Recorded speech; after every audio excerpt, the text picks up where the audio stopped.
can the NFL be scripted? That's what a lot of people are saying online. Let's look into that a little bit. Maybe there's something to it. We'll talk about that next on the ProZone.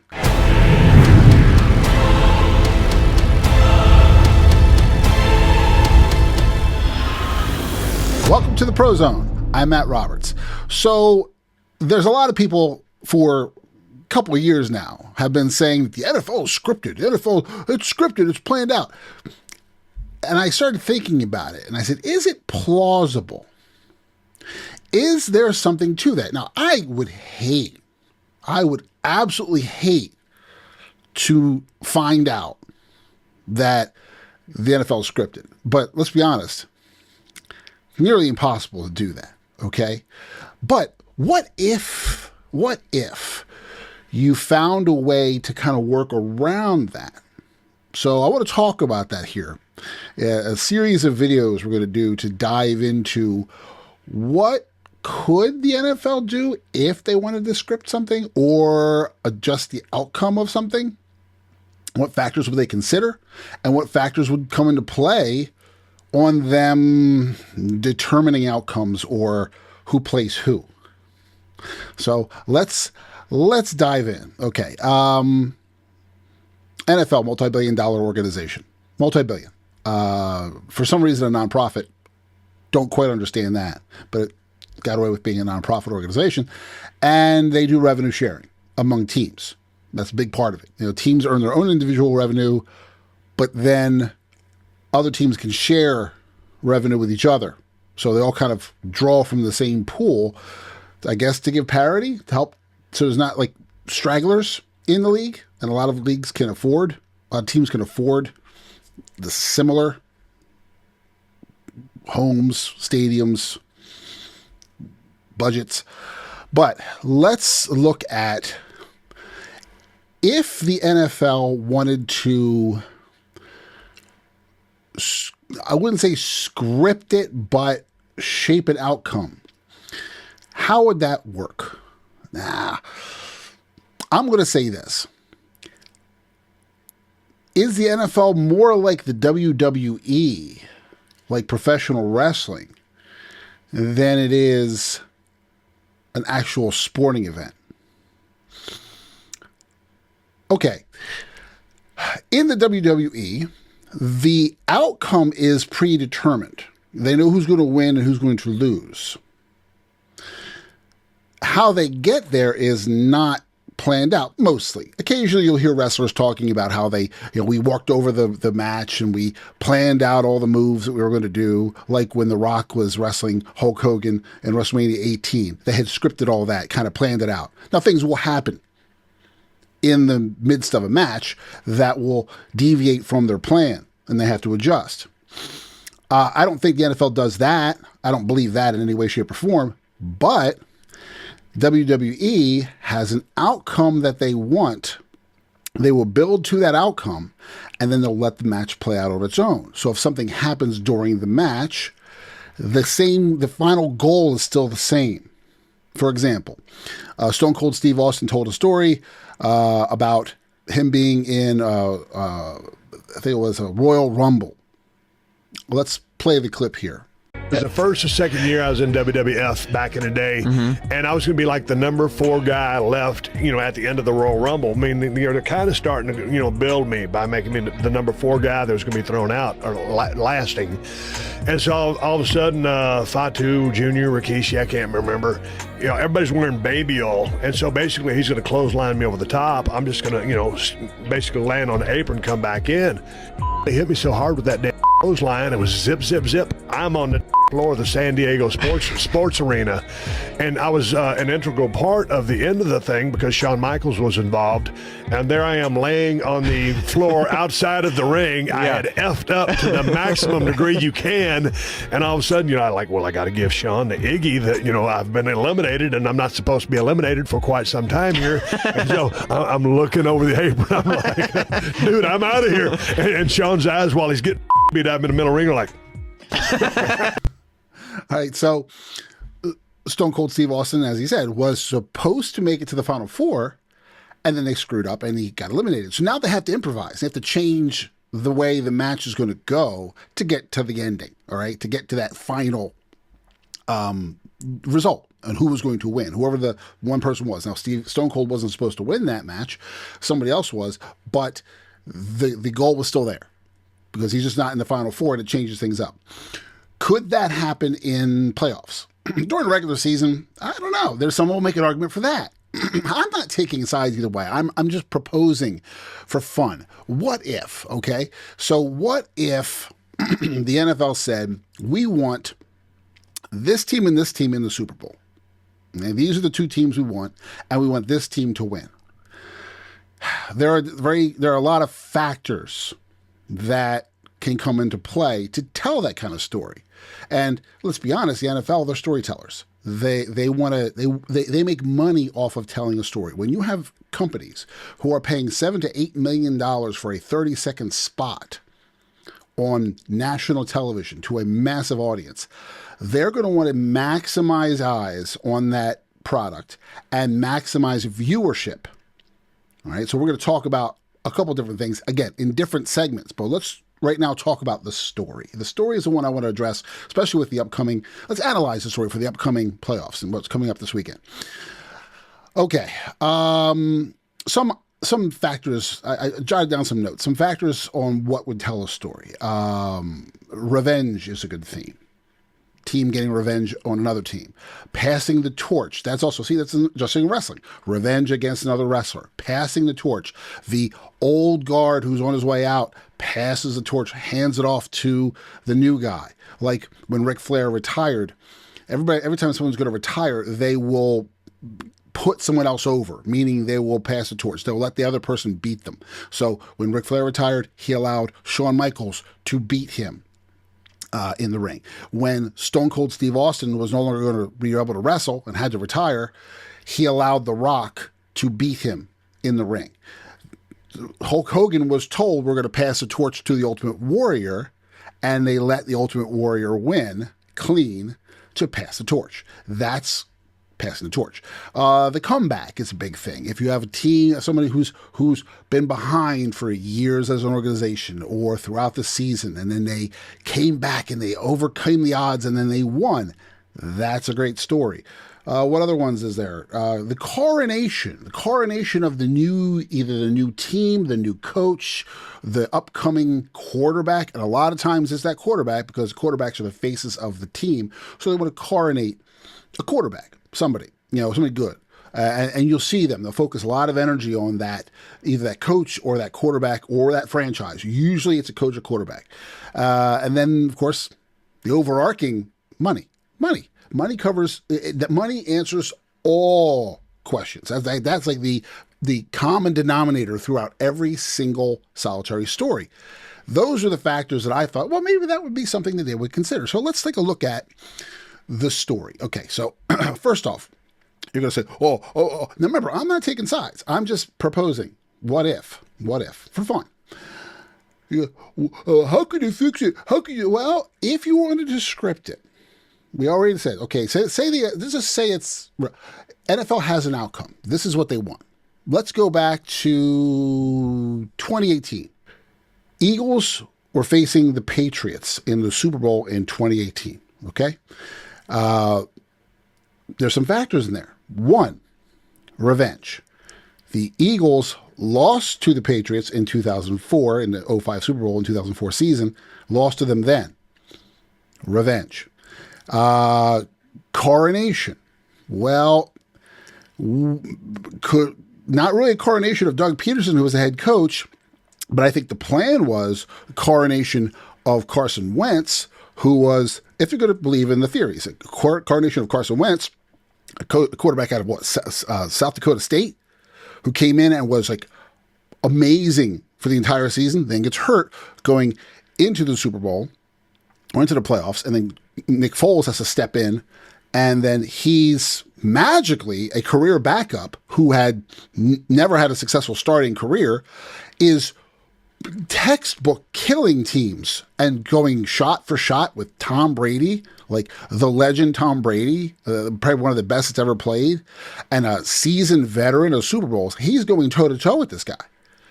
shot for shot throughout the whole game. You're like, wow, there's drama, there's revenge, there's coronation potentially. And there's also passing of the torch. The Patriots, Belichick passes the torch to the Eagles. Tom Brady passes the torch to Nick Foles, coronation of Nick Foles. And believe me, after the Super Bowl, Nick Foles was basically coronated. I mean, he's like royalty, especially in Philadelphia, okay? Cover of Sports Illustrated, fairy tale ending, was going to retire before the season started. He was done with his career. Eagles called him up. He took one more shot. The story was right there. What other things we look at? We look at, we got revenge. So we got that. We got coronation. The comeback doesn't really apply too much because the Eagles were pretty much winning all season long. But the loss of the quarterback, and then they come back, and then they still win, and you think they're out, and they aren't out, passing the torch, covered, and then there's money. If you want to look at those factors and you apply it to that game, you go, well, why? What kind of money would be in it if the Eagles won? Well, you got to remember that season, at the beginning of the season, the Eagles hosted the NFL draft. And the Eagles, Philadelphia's been ridiculed in the media all the time. Every time you watch ESPN, it's always, I remember watching it for years at SportsCenter and the like, and they'd show a clip of another team doing something really well, usually against the Philadelphia team. Because ESPN's in New York, and New York doesn't like Philly. So they're going to use Philly as much as they possibly can, right? Or the Philadelphia teams just sucked for so long, so they just started showing that. Either way, the Eagles were ridiculed. Then the Eagles host the NFL draft, and on ESPN, and the accolades, massive. It was professional. It was handled so well. Look how great they were, how great the fans were, and they were really commended for what they did. Now, you could say the heads of the NFL went, here's a franchise who's never won a Super Bowl. They've been to one in 1981 versus the Raiders. Maybe there's money here because those fans are really rabid and they've earned their bones. And yeah, maybe we should give them a shot. But then there's another factor that I forgot to consider. I forgot to list here. New stadiums. New stadium. A new stadium, could that be something that you pay a team back for? It falls under money, but Eagles just got a new stadium. Last game was played in 2003 at the Veterans Stadium. They moved to Lincoln Financial Field in 2004 and had a lot of chances. All of a sudden went on a massive run. NFC Championship opportunities, could not get to the Super Bowl. Finally, the NFL maybe would have said, well, you know what? Let's reward these guys. They spent a lot of money on a stadium. The fans did really well. It's a massive fan base. We'll make a lot of money, which is shared revenue share across the league. Maybe we should do that. That's a great story, too. A team that's never won before. It's a comeback team from their history. So there is comeback in that. I'm just saying, if you want to look at something that's kind of textbook based on that hits all those key factors, the Eagles 2018 season hits it. It hits it. It was amazing. Now, do I say, they say, well, is the game scripted? No, the game can't be scripted. I mean, you could, but it would be really impossible to do that because there's too many factors involved. There's too many players that could do crazy plays and go out of their minds and do stuff. Because you're not going to be able to hit 60 players on the team, whatever it is, and you can't hit every single player and say, this is what we're going to do, and you're going to do this. It's very hard to do that. However, when you look at the current allegations that have come up with NBA players and college players who've been paid off to throw games recently, which they kind of brush those allegations under the rug. Notice they hit the news and then they disappear. I did a ProZone show about that, and I'll be doing another one. When you can do that and get lower level players who need the money and aren't going to have massive careers, could you convince them through intimidation or through extortion, bribery, money? Hey, if you do X, we'll make it worth your while. If you play along with what we're doing, you'll get along. First you get along, then you go along, right? Or first you go along, then you get along. That's what it is. First you go along, then you get along. So go along with us and you'll get along just fine. The wrestling is similar to that. You come in as a noob, or you're a young guy, you have to earn your bones, and then they'll put you over. We'll help you out, or we'll remember you at contract time. It's possible.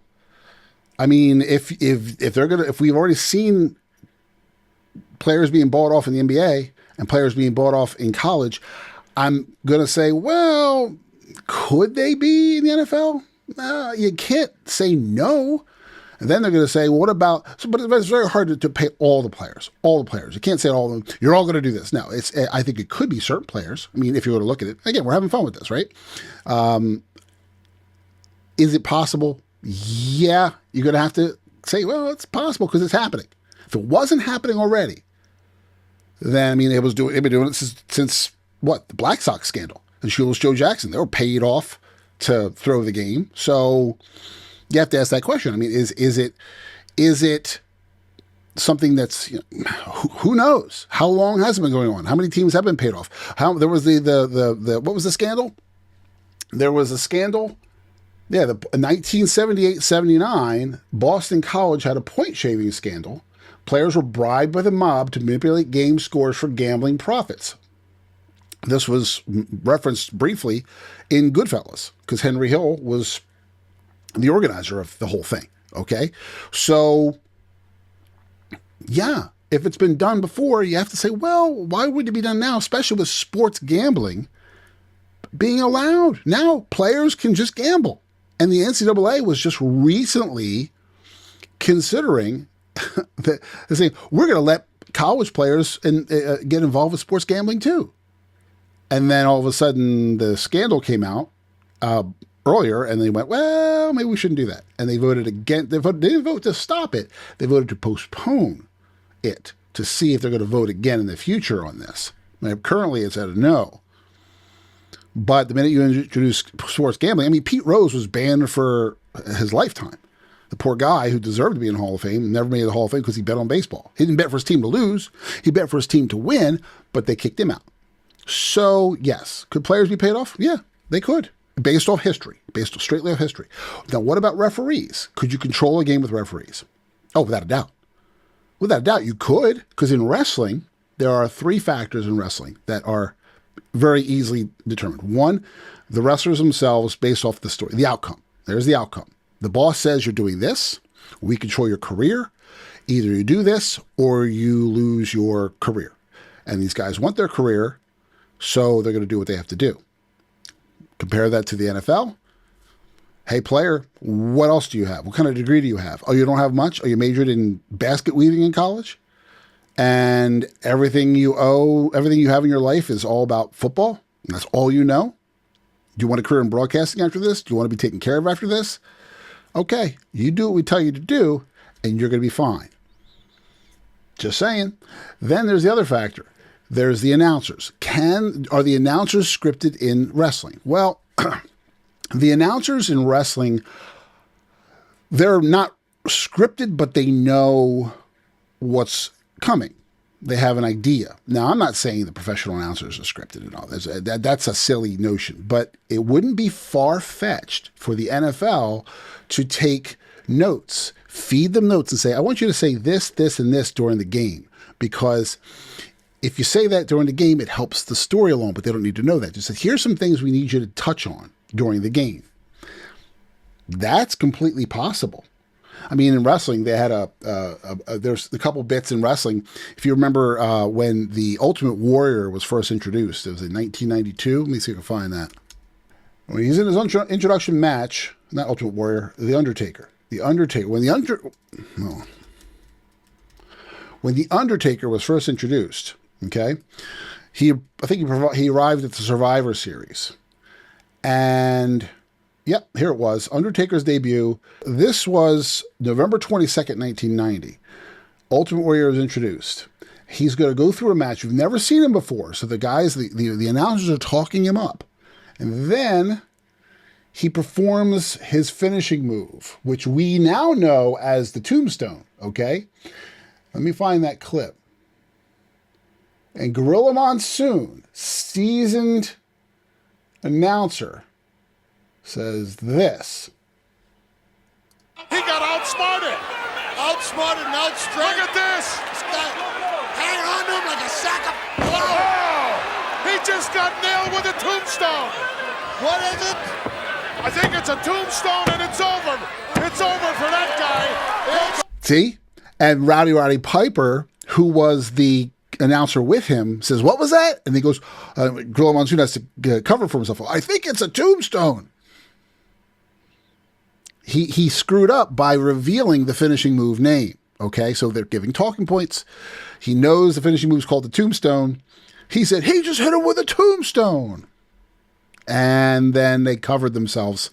The same thing happened, kind of, a big guy who does this, Bobby the Brain Heenan, okay? In Bash at the Beach, okay, 1996, Hulk Hogan, there was a talk NWO, and you had Scott Hall and Kevin Nash, right?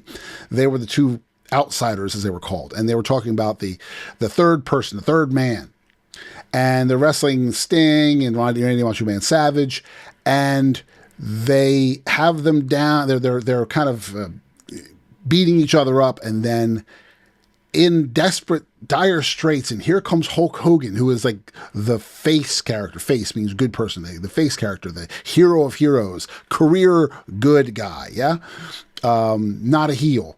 He comes in, and listen to what Bobby the Brain Heenan says here, if they haven't edited it out in this clip. Hulkamania! Hulk Hogan is here! Hulk Hogan's here! Hulk Hogan is in the building! You're damn right he is! Go get him, Hulkster! Yeah, but whose side is he on? What are you talking about? Whose side is he on? What are you talking about? Yes, sir! Get him, Hogan! And then Hogan drops the leg, but Bobby the Brain Heenan said, "But whose side is he on?" He tipped his hand.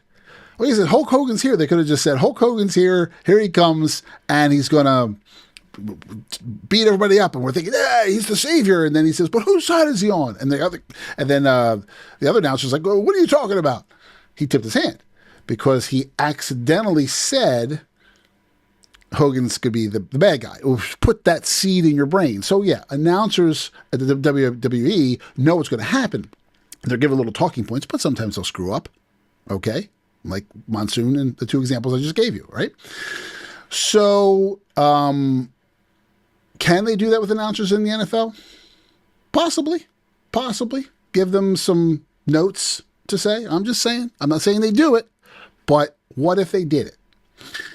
And then the referees. The referees are probably, if you want to just fix an NFL game, the referees are probably the easiest way to do it because they have no other career. Their whole career is being a referee for the NFL. So if they don't do what they're told, they're done. And the NFL is a massive organization. So they can easily tell a ref, "Hey, you're going to make this call, you're going to make that call." I mean, I like to think back, and when I was thinking about these theories, I was like, well, what about like the 2007 Super Bowl was the Steelers and the Seahawks? And every time the Seahawks got a big gain in the game, had a big play, there was a flag on them. Or when the Eagles were playing just recently, it was put online. The Eagles played the 49ers, and what happened?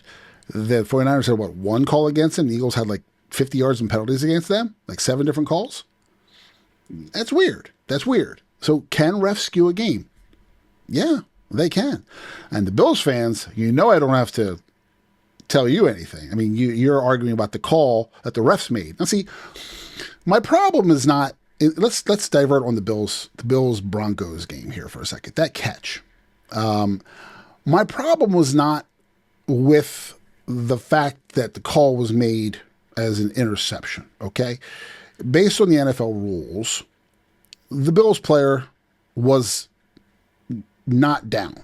He didn't have full control because he was rolling and he didn't do a football move.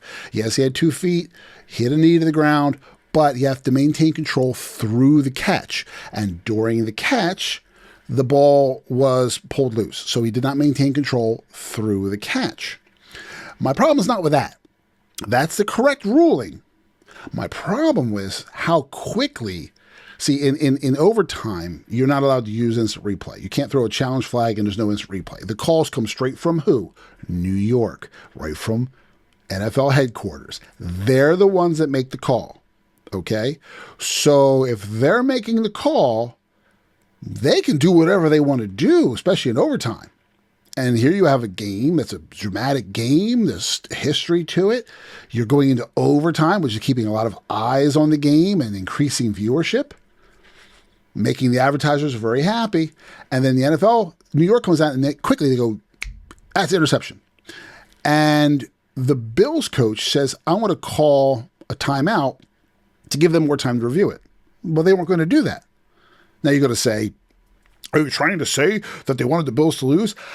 I'm trying to say that they can make their decisions if they want to. If they wanted the Bills to win that game, if you believe in that, then the Bills it would have been overturned from New York, but it was so quick, and because it was overtime, they missed an opportunity. So they said, well, we're just going to go with what we got to go with, because the Bills could have won. Then you had a great story coming up for the Super Bowl, which we're going to touch on soon. Okay. We're getting all those stories that are set up for this coming weekend. It's very easy to control the refs, guys. So I will give more credence to that.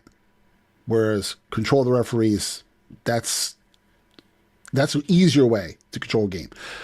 Now, could you control it through the head coaches? Could you? Yeah, you could. It's harder. But honestly, Coach A has plays. Coach B has plays. Coach A says, I'm going to call these plays. Coach B says, I'm going to call these plays. And this play versus that play. And tit for tat. And that's the game. Is it likely? No. I'd hate to think it's a fact. I hate to think it. But is it possible or is it plausible? And the answer is, well, you got to say, you got Doug Peterson. Let's go back to the Eagles Super Bowl in 2018. You got Doug Peterson, first-time head coach, first-year head coach for the Eagles, right? He comes in, I think it was first year that year. He comes in and going against Bill Belichick, one of the greats, okay? Super Bowl tested, been there before. All of a sudden, it's tit for tat. We're going to run this, you're going to run that. You're going to run this, I'm going to run that. You're going to score, then I'm going to score. Is that possible? Well, if you look at who's beholden to the NFL, the coaches are more beholden to the NFL than anybody else because they're making multi-million-dollar contracts and their entire career hinges on that. Do you want to be an announcer after? Do you want to work for other teams? Do you want to have longevity? Or do you want to be fired? Then you got to say, well, McDermott was fired by the Bills, and he questioned the call in New York and how quickly they made the call. They didn't take time to review it. He's 83 and 30 or 88 and 33 over his career, something like that. 83 and 33. He's got a phenomenal record. Been a massively winning program with the Bills, incredibly successful. And then they fire him?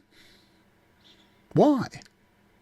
Terry Pagula, owner of the Bills, he said, I did not fire the coach based on a bad officiating decision. If I can take you into that locker room, I felt like we hit the proverbial playoff wall year after year. But for him to say that, I did not fire a coach based on a bad officiating decision, why would you even say it? Because the question's out there. Either he's got a guilty conscience or the question's out there. Did you fire him because the refs made a bad call? The answer is, he questioned the ref's call. Potentially, I think that might be the case. It's not that year after year they missed the playoffs. It's not that. It's because you got a guy with this phenomenal winning record. Who's going to put you over the hump? Now you got to regroup everything from the ground up, right? Get a new coach and start a whole new scheme. Get the right kind of coaches around him and the right supporting staff. But did he get rid of McDermott because he dared question the NFL officials, the New York officials, for not making the call? Petty, could it be? I don't know, but just saying, those factors do come into play. So now let's go to the story of the NFL, okay? So what could be the story for this year's playoffs and Super Bowl? Well, let's go through the factors of that. You've got revenge, you've got passing the torch, you got the comeback, you've got coronation or legacy, and you've got money/new stadium. Those are all things we're going to focus on when we're talking about the story, okay? Again, revenge, getting revenge over a previous team that beat you or a previous coach, okay?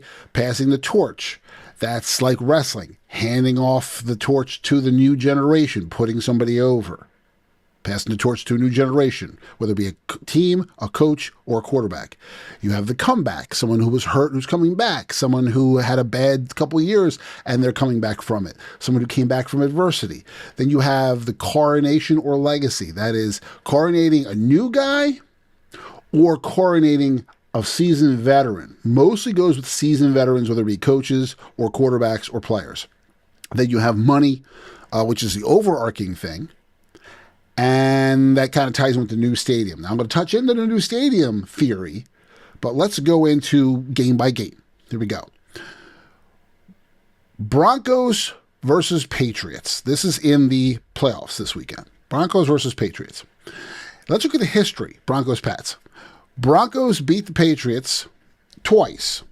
They beat them in, I got some notes here, so 2013, 26-16, and the 2015 season, so it's 2014 playoffs, but 2013 season, 26-16, 2015 season, 22-18.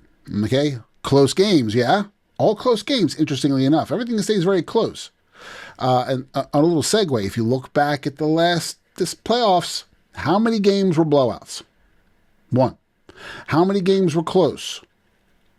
All of them. How many games? Except for one. Except for one. That's the Seahawks 49ers game. Every game was really close. Decided when? The last second of the game. Last minute. Within the last few minutes of the game. Everything's very, very close. And how many went into overtime? Just last weekend. 2. 2 of the 4 games went into overtime. Okay? I'm sorry. Not 2 of the 4 games. 2 games total went into overtime.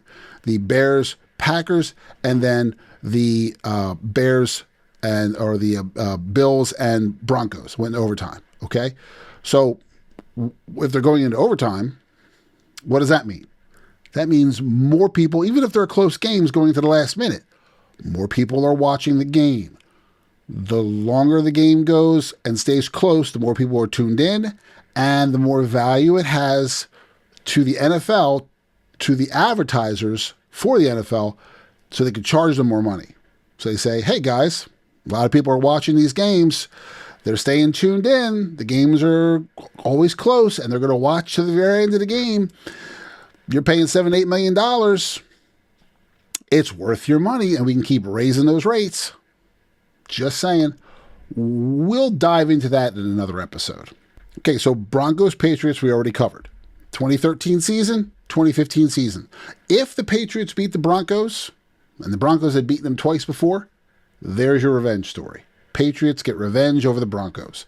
And Broncos are the number 1 seed, highest seed in the AFC. Upset. That's another little factor, the upset, okay? If the Broncos win, well, what story is there? Broncos already beat them twice. It's not legacy because it's too close, but if they win with their backup quarterback, then you got the comeback. Similar to the Philadelphia Eagles of 2018, where Carson Wentz got hurt during the season, and he was killing it all season long, gets hurt right before the playoffs, and Nick Foles comes in, and he becomes the quarterback, and he's a journeyman quarterback. He wasn't really a successful starter anywhere. He comes into this team. He was about to retire. The stories are he was about to retire, talking to his wife about retiring, and then he gets the call from the Eagles to come in as the backup, and what happens? He walks into the NFC Championship playoff rounds, and he kills it. And then he goes shot for shot versus Tom Brady. That's a comeback for Nick Foles. And what happened? It cemented his legacy. In Philadelphia, he's royalty. Throughout the NFL, he's got a great reputation now. And he was able to end his career on top. Okay? He ended up with a Super Bowl victory, gave the Eagles their first Super Bowl ever. Now he's an icon, and his legacy is cemented. So a couple things covered on that one. Legacy, comeback. Now the other option would be Nix. If Nix comes back from his broken foot and plays, and there was some news just a couple days ago, it was like, well, Nick, it was a little quick little blurb. He's going to try to go some special treatment, and if the treatment's successful, he might be able to play in the game this weekend. If he was able to come back from that, either for the game or for the Super Bowl, Then you have a massive comeback. Okay, then it's huge. Now, if you use comeback, you think about, again, I always relate back to Eagles. A lot of it's kind of transparent, plus I'm an Eagles fan. So Terrell Owens broke his ankle in the 2004 season for the 2005 playoff run. He broke his leg, actually. He broke his leg, and within 2 weeks, he was back playing, and he put up like 120 some odd yards in the Super Bowl. A phenomenal performance. That would have been a great comeback story for the Eagles, but they couldn't finish it in that last 2-minute drill where it was a really close game, and they needed to win at the last minute, and the eyes were still tuned in to the very last minute, and they just couldn't make it happen. Just saying. So there you have the angle for the Broncos. If the Broncos win, you got the comeback for either Nix and the current backup, whoever they're using. And then if Nix wins, you could have coronation, because who came before him? You had Elway in 98 and 99, and then you had Manning in 2016. All legendary quarterbacks. Now you got Nix, and he'll be in the same. If it brings them to the Super Bowl and they win a Super Bowl with Nix, it's named in the same time, at the same time with Elway and Manning. Shocker. Amazing, right? That's legacy, okay? So there's possibility. Now, let's look at the money side of it. Besides the viewerships, we're looking at a new stadium. New stadium rule on this one, if you look at that theory, the Broncos are getting a new stadium in 2031. What does the NFL like to do? Theory, they like to reward teams that are getting a new stadium, okay? They're going to reward them with either a Super Bowl victory or a long playoff run. Helps them recoup their costs through TV revenue, viewership, ticket sales, merchandise. And remember, in the NFL, there's a lot of revenue sharing with merch and other things too. So the whole league benefits. And Broncos have a massive fan base, and they get very big viewers out there. They're kind of a West Coast audience. So all your West Coast teams are big draws because there's a lot of people that live out in the West Coast, specifically in California. Okay? So Broncos are getting a new stadium in 2031. I relate this, again, back to the Philadelphia Eagles. Philadelphia Eagles were in the NFC Championship game in 2003. I was there, second level. I am in the end zone, nosebleeds, bought a ticket at the last second, got a seat. My buddy was sitting way over there, okay? I'm watching the game, and the Eagles are driving the field toward me at the end of the game. The time's running down, another 2-minute drill at the end of the game to try to win it. Another close one. They're driving against Tampa Bay Buccaneers, all right? They get all the way down. They're coming to the end zone. They're about to score, and McNabb throws a pass, and it's intercepted by Rondé Barber, who runs it back for a pick six. Now, in that stadium, the place was rocking. I mean, the whole stadium was vibrating, physically vibrating. And when he intercepted that ball, the air just left the stadium. It was gone. And all I heard, I heard, and I looked right down, and I looked at the Tampa Bay sideline, and all I could hear was that team cheering. Everything else was dead silence. It was horrible and gut-wrenching. That was the last game in the Veterans Stadium for the Eagles. That would have taken them to the Super Bowl. A lot of money in that. They went to Lincoln Financial Field after that, where they went to 2 more straight NFC Championship games. So they lost 3 in a row, okay? And then they finally won a Super Bowl in 2018. And they made it to the Super Bowl in 2005 versus the Patriots. So they got their final victory. And I was at that NFC Championship game as well when they beat the Falcons to go to the Super Bowl. So they were rewarded handsomely for their new stadium. And what's happening now? They're kind of on the fringe of getting better the last couple of years. They were heading back to the Super Bowl again. They've always been in the playoffs, but now they were in the Super Bowl. They won it in 2018, and now they're threatening to come back again. And they're a perennial favorite to be in competition in the hunt for the Super Bowl. And what happens? Well, now you have Jeffrey Lurie, the owner of the Eagles, who comes out and says, we're going to get a new stadium and make a real big area, a huge, big complex down there for the fans. So they're preserving the new stadium rule, perhaps, if you believe that theory. More new stadiums means the NFL says, oh, okay, well, more money. Well, then what about the Cowboys? What about the Cowboys? They spent $1 billion on the stadium. Yeah, they did. But Jerry Jones isn't very liked in the NFL. Let's be honest. And he picked some bad coaches. But Jerry Jones isn't very liked in the NFL. I think they'd be more than happy to see him go, but I'm just guessing. So Broncos are getting a new stadium, 2031. Will this be the beginning of their reward for a new stadium? Could be. I mean, it's 2026 now. It's only 4 years away. Super Bowl appearance, late in the playoffs, a couple more in the playoff run. You never know. It could be the case. Now, the Patriots, they're not getting a new stadium. They're in Gillette Stadium. But they did pay $250 million in upgrades to the stadium, I believe, for the World Cup. Okay, so... well, are they being rewarded for that? Who knows? But that's just a theory, okay? Something to think about. It's kind of fun to play with.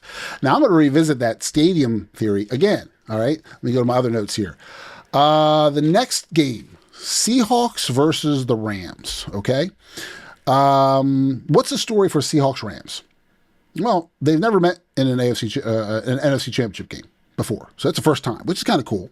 There's that newness angle that the NFL could use. But anything with the Rams, you have the Stafford legacy, the Matt Stafford legacy. Been through the trials, been on the Lions for years, struggled, finally gets signed with the Rams, and they go to California, and he wins. He takes them to the playoffs, and then he finally wins a Super Bowl. And now he's looking for his second Super Bowl, because he won his last Super Bowl in 2021. And he's 38 years old. So there's talk about, is he going to retire? Now, his camp's not saying anything about it. He hasn't mentioned it, but it's kind of under the surface. Now, if before the Super Bowl, if they make it to the Super Bowl, and you start hearing a lot of questions about him retiring before the game, then you got to wonder what the outcome of the Super Bowl is going to be. I'll dive into that, another theory, in another episode. Okay, so you have Matt Stafford legacy, 38 years old, may retire. Could be coronating him as a legend. 2 Super Bowls, not many quarterbacks have done that. So there's that angle. Who's on the other side? Well, on the Seahawks, who do they got? Sam Darnold? Sam Darnold, journeyman quarterback. Sam Darnold is, 28 years old. He's been around the league since 2018. Let's take a look at some history of Darnold. Yeah, went to USC. Yeah, Jets picked him up in 2018. Then in 2019, he was on the Jets again, then on the Jets in 2020, then he went to the Panthers in 2021 and 2022, then the Niners in 2023, then the Vikings in 2024, and now he's at Seahawks. So there's a man without a home, a journeyman quarterback, kind of like Nick Foles, who's come in, signed a very big $110 million contract, and it's set up for him to be there for one season. It's like $37.5 million for 1 year, so if he doesn't work out, he gets his $37.5 million. If it does work out, he's looking at about $110 million over 3 years, right? Well, he's doing well. They're number one. They're 14-2 going into the playoffs. They destroyed the San Francisco 49ers, who were kind of decimated by injuries anyway, but they still beat the hell out of them. Their fans are hungry for a Super Bowl. That's a big deal. And under Darnold, you have the comeback, a guy who was a journeyman, who's now on the team and leading them to the promised land. You have the coronation of a new quarterback because he's only 28 years old. Could he be the future, or could he be Trent Dilfer? Could it be Trent Dilfer with the Giants in 2000, where he led them to the Super Bowl? They won, and then, like a popcorn fart, he was going to the wind. Could be, but this could be his one shot. You know. Also, there's the passing of the torch. You have Matt Stafford against young Sam Darnold, 38 versus 28. Journeyman versus veteran. Veteran comes in, Seahawks win, and like professional wrestling, you pass the torch. Like Hulk Hogan letting Ultimate Warrior win, being told he has to win so he can pass the torch to a new generation. Just saying, that could be the story. Okay? So there's a story for the Seahawks Rams. There's not a lot of stories there, but there's a story there. And you also have West Coast in terms of viewership. There's tons of viewers on the West Coast. That's why there's so many West Coast teams. Not just because they're better, it's because there's a lot of viewership at the West Coast. It's just how it is. If they can there's two things the NFL likes. They love heavy East, heavy West, like a New York, Northeast region versus California, or they like heavy West. That's their big draw because there's a lot of eyes on both markets. And if you can have it cross the coasts, you can have, a East Coast team versus a West Coast team. Then your flyover country, they're watching everything. They don't care. They don't have a horse in that race, but they're going to watch. It's just how it is. And the further west you go, the more of the Midwest states you draw. The further east you go, the more of the side of the Mississippi you draw. It's a win-win. But West Coast is always your bigger draw, and I'll touch on those numbers in a minute. Then there's the stadium theory. Well, let's take a look. Seahawks aren't getting a new stadium, but they are upgrading their stadium for the World Cup. I think it's the World Cup, much like the Patriots are doing. So, reward for upgrading your stadium, get some money back to help the league, maybe.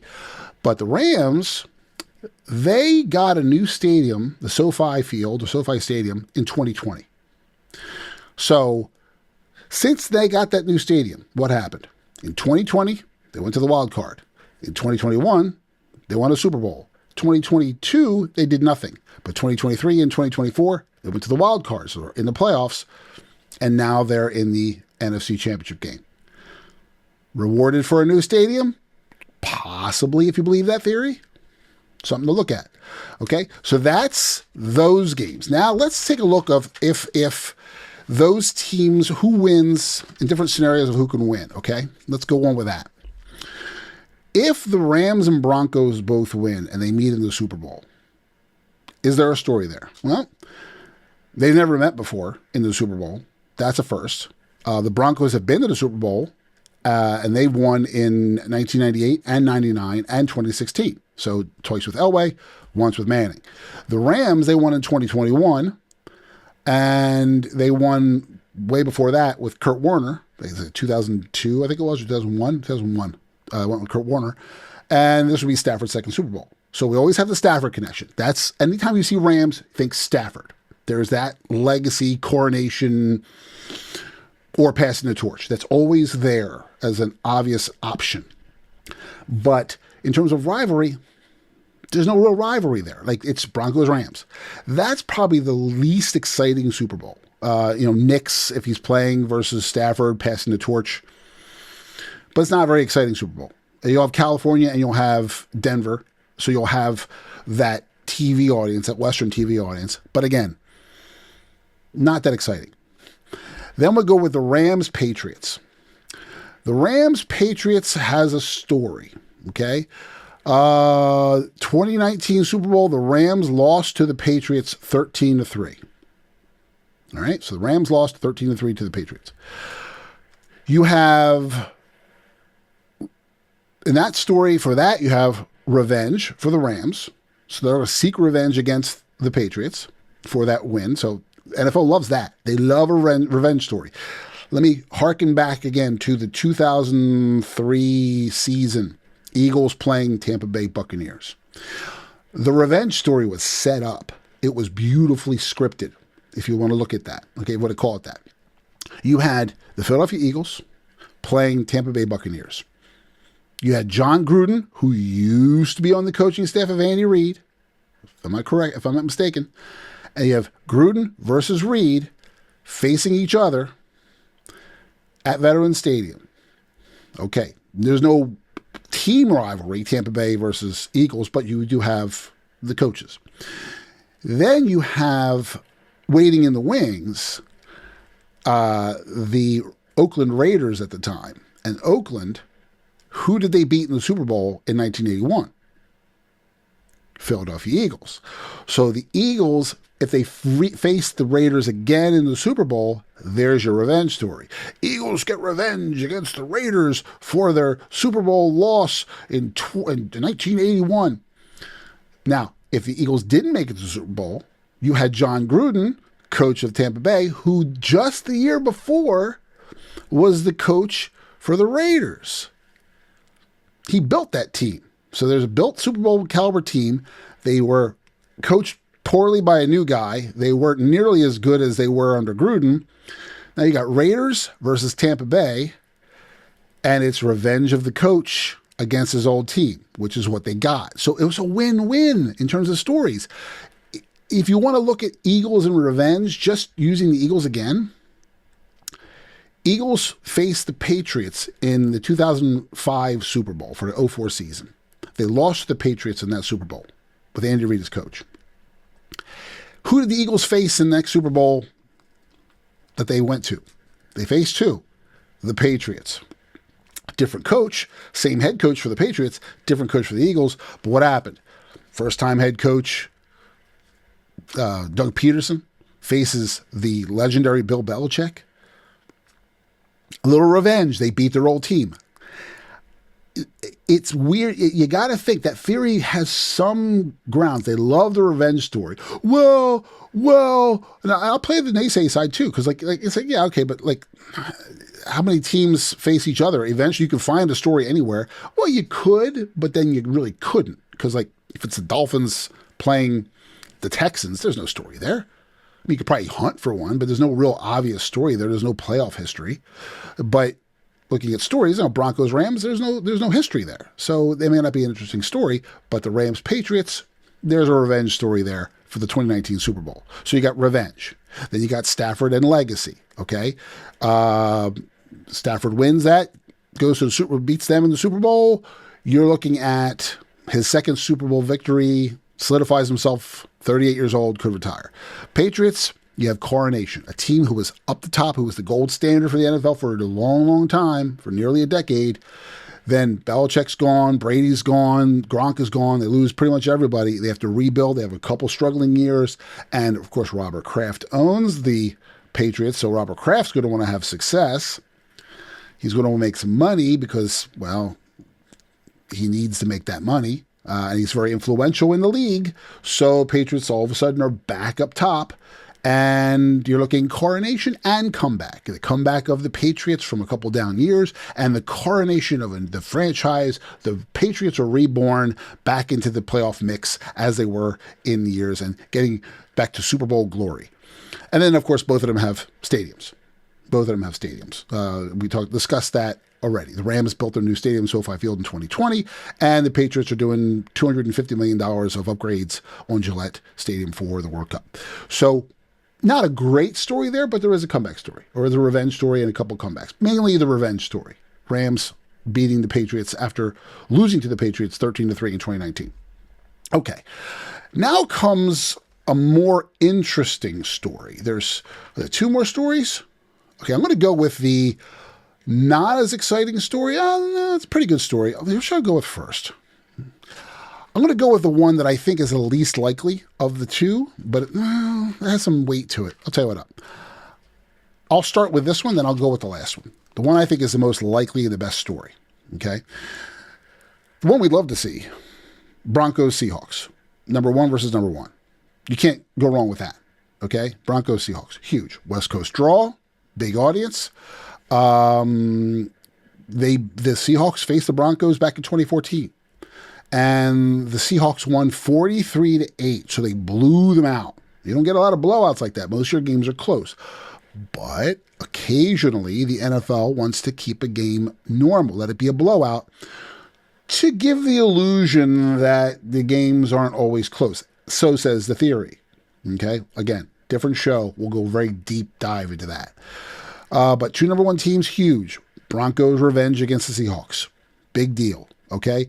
Two new stadiums coming. Broncos getting one in 2031. Seahawks doing upgrades on theirs. All right? So there's stadium money there.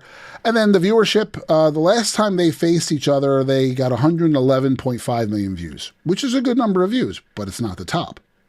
And we're going to get to that. Again, it all boils down to money. So Broncos, Seahawks, it's an okay one. It's not bad.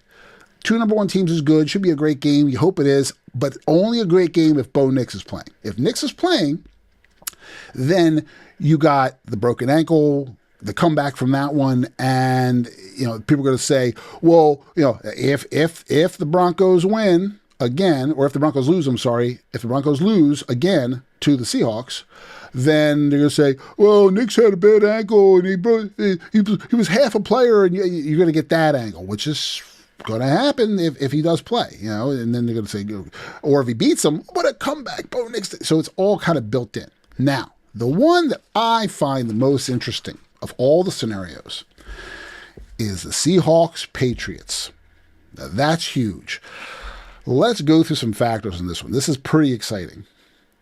If the Seahawks and Patriots make it to the Super Bowl, you have East versus West. So I just talked about that. You have that whole middle of the country setup. You have the Patriot loyal fan base and the Northeast up there. You have the Seahawks and they're both in top corners and they both pull from below. Okay, so all whole West Coast, all whole East Coast, West of Mississippi, Seahawks, east of Patriots, East versus West. The whole country could be watching. Cool, but what other great stories are there? Well. Last time they faced in the Super Bowl, the Patriots beat the Seahawks. And if you remember that play, it was at the goal line. They could have run the ball in. The Seahawks could have run the ball in and won the game. But they decided to throw the ball for some strange reason at the goal line. And it's intercepted by the Patriots at the goal line, and that ends the game. 28-24, the Patriots win. Huge revenge for the Seahawks. If the Seahawks face the Patriots, you have that revenge. Now you also have, of course, the coronation and comeback of the Patriots franchise, which I discussed earlier. That's overarching in all of it. But that revenge story is massive because people still, and this season I heard a lot of talking about that online. A lot of chirping about that. That still stings because why didn't he just run the ball? Why did they throw the ball in the goal line? And it's there. It's right there. That would be a fun Super Bowl to see. Though I don't really want to see the Patriots right away. It's still the more interesting one. Big hype game. And last time they played each other, they got 114 million viewers. Those two teams drew 114 million viewers. That's the most viewers. That's huge, okay? Most for the last several games. Now, when you're looking at $7 to $8 million for a 30-second spot, you got 114 eyes on the game, if not more, minus those who are going to turn out for that really strange halftime show. But you got 114 million people watching the game, and the game is close. And you're paying $7, $8 million for a 30-second spot. And people keep watching the game. As long as it's close, there's big money there for the advertisers and the corporations and for the NFL. So that one hits all the sweet spots. Plus, Seahawks upgrading their stadium, Patriots upgrading their stadium. Not a new stadium thing so much, just an upgrade.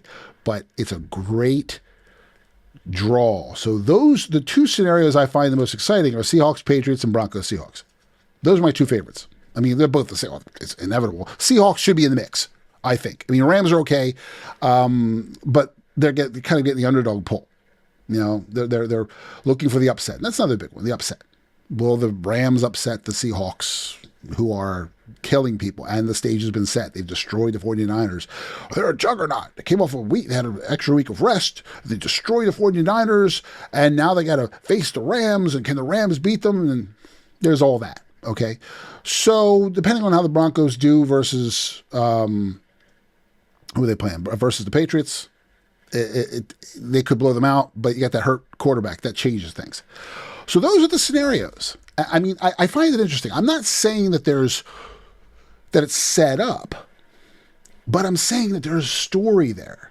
And could it be like professional wrestling? Could the NFL say, we want to tell a story? And in those stories, we want to determine who our players are, and we want to determine the outcome. Now, we're going to leave a lot of things to chance, so we're going to cover both bases. So some player can play out of their mind. Some player can get hurt during the game. We have referees to control that if we need to. We have the media that we are in the pocket of to kind of feed the story going forward. We have certain players, maybe if you believe that, who are told to kind of not play as hard and will make it worth your while. Possibly. It's all theoretical. I'm just saying it's interesting. So what do you think? I mean, who's your favorite story? And do you think there actually is there any credence to all these people that are saying the NFL's rigged? Is there any credence to the theories that the NFL may want to craft not just the key players of the playoffs and Super Bowl, But the winners, I'm curious to hear about that. I'll be diving deep in. There's all these different facets. It's interesting because it keeps snowballing. So I'll be diving deeper and deeper in more episodes. But I'm curious to hear what you got to say. Think I'm crazy? I mean, I'm just putting it out there as a possibility. But when I think I'm crazy, fine. I don't care. That doesn't matter to me. Not the first time I've been called nuts. But it's just kind of fun to think about. So let's talk about it. Tell me what you think. Until next time, I'm Matt Roberts with the ProZone. Know your goal. Hey guys, thank you for watching the ProZone. Make sure you check back for more episodes. And if you haven't done so already, like, share, subscribe, and ring the notification bell so you don't miss what we have coming up next.